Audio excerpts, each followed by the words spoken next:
Hey, it's Amy Newmark. I'm off this week for a writing retreat because I have to work on my book, Chicken Soup for the Soul, Maverick with a Mission. It's coming out in October, and I have to write it. I hope you enjoy this week's episodes. What we're doing is rerunning the very first week of the Chicken Soup for the Soul podcast. Chances are you haven't heard these episodes before, and I think you'll enjoy them.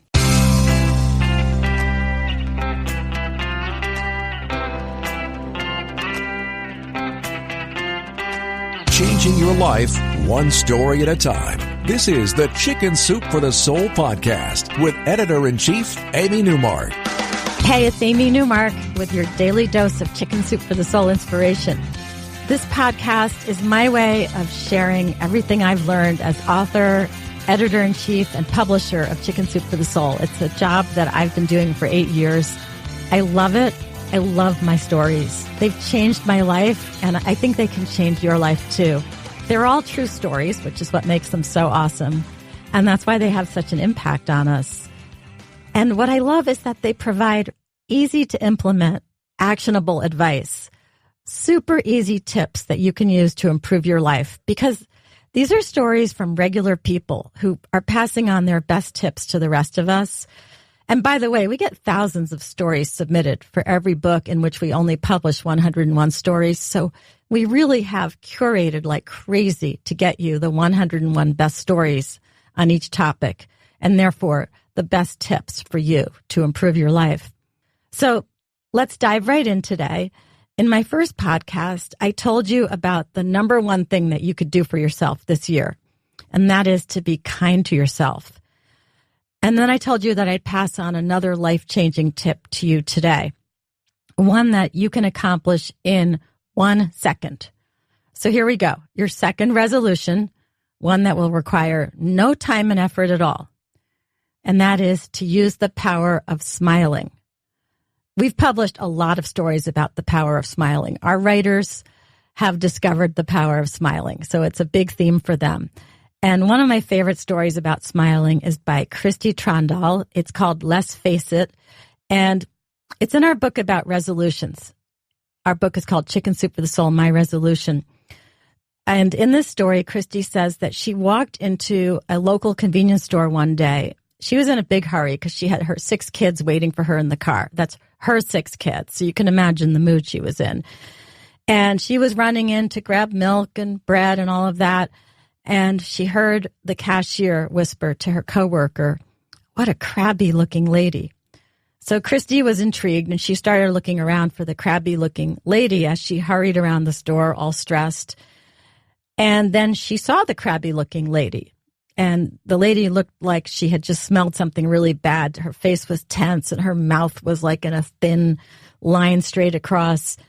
And then a nanosecond later, Christy realized she was looking in a mirror at herself. She was the crabby lady.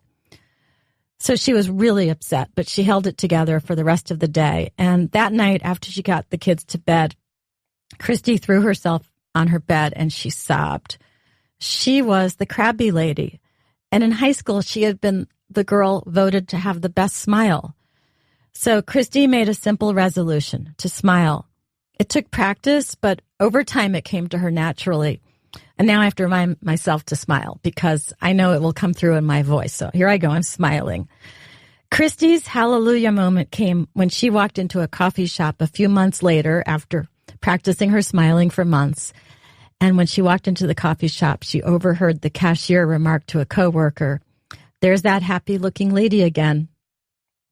So let me digress for a moment and talk to you about boomerangs. And I'm going to tell you my favorite joke. It might be my favorite joke because it's short enough for me to remember, but I heard it from a tour guide in Australia. What do Australians call a boomerang that doesn't come back? And the answer is a stick. Well, boomerangs usually do come back. You throw them out there, and even if they don't hit your target exactly, they come right back at you. And I've always thought that smiles are like boomerangs. When you throw them out there, they almost always come right back at you. So if you throw a smile out there when you encounter someone grouchy or somebody who seems to be having a bad day, they will probably smile right back at you. And now you'll have done something. You will have changed their day for the better. And you'll have changed your day too, because now that person who was about to be grouchy at you is smiling at you. So your day got a lot brighter. You can't help but have a better day as a result of smiling at people. It changes the way that people react to you. There was a great quote from Dennis Waitley, who's a motivational speaker. And he said, "A smile is the light in your window that tells others that there is a caring, sharing person inside." I think that is really right. When you smile, it helps you connect with the outside world because people then see who's in there behind that face. That smile opens up the world to you. So that's it. That's our second shared lesson about how you can use the power of smiling to create all those smile boomerangs that will come right back at you. It really does work. Just go out and try it today. It will absolutely work. The next time we get together, I'm going to share a story that proves that truth really is stranger than fiction. If you liked The Thornbirds, you're going to love this one. I'm Amy Newmark, and I want to thank you for listening to my second Chicken Soup for the Soul podcast. I'm still new at this, so I appreciate you joining me. If you'd like to read more stories and tips from the book I mentioned today, which was Chicken Soup for the Soul, My Resolution, then go to our website, chickensoup.com.